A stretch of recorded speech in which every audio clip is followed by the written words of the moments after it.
বাংলাদেশ জামাত ইসলাম কর্তৃক আয়োজিত আজকের এই ঐতিহাসিক জাতীয় মহাসমুদ্রে উপস্থিত রয়েছেন ২৪-এর গণঅভ্যুত্থানের অন্যতম মাস্টার মাইন্ড জামাতের আমির ডাক্তার শফিকুর রহমান।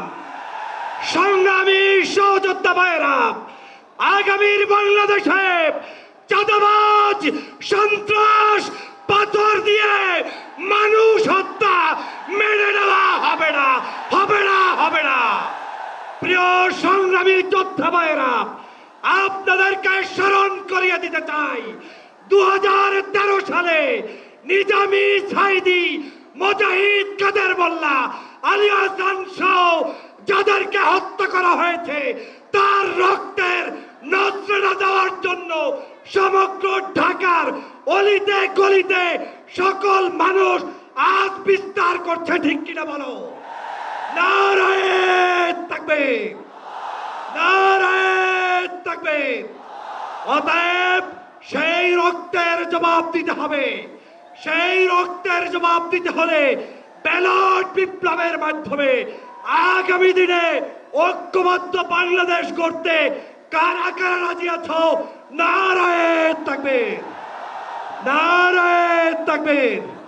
প্রিয় যোদ্ধা ভাইয়েরা, নতুন করে নাটক শুরু করেছে অনেকে। রাজাকার রাজাকার ট্যাগ লাগানোর দিন শেষ হয়ে গিয়েছে।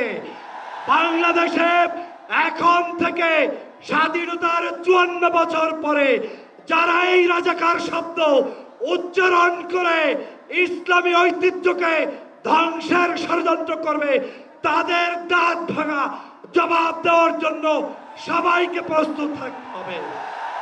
আগামীর বাংলাদেশ কলেমার বাংলাদেশ, আগামীর বাংলাদেশ ইসলামের বাংলাদেশ। মাহজাব চিনি না, আলেম ওলামাদের মধ্যে বৈষম্য দেখতে চাই না।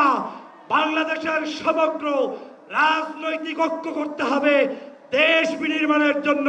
সেই উদাত্ত আহ্বান জানিয়ে জামাতের নেতৃবৃন্দকে আমাকে এখানে সুযোগ দেওয়ার জন্য ধন্যবাদ জানিয়ে বক্তব্য শেষ করছি। আল্লাহ হাফেজ। বাংলাদেশ জিন্দাবাদ, বাংলাদেশ জামাত ইসলামী দীর্ঘজীবী হোক, জিন্দাবাদ। আসসালামু আলাইকুম ওয়া রাহমাতুল্লাহি ওয়া বারাকাতুহু।